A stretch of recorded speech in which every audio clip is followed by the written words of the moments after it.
Hindi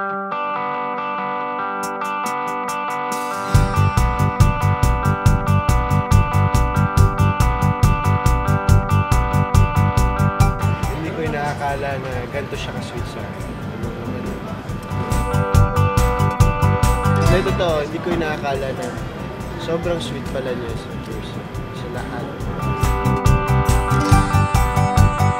Na-sweet niya sa lahat, sa director namin, nakatrabaho ko siya. Si Josh, what surprised me about Josh is, ano pala siya, is a very deep person. At such a young age, he has so much knowledge now, wisdom, and experience na niya. So, I was surprised because I got to know him more when we were working together. And I'm glad I even got to know him more, even after. Hindi lang pala siya shooting friend.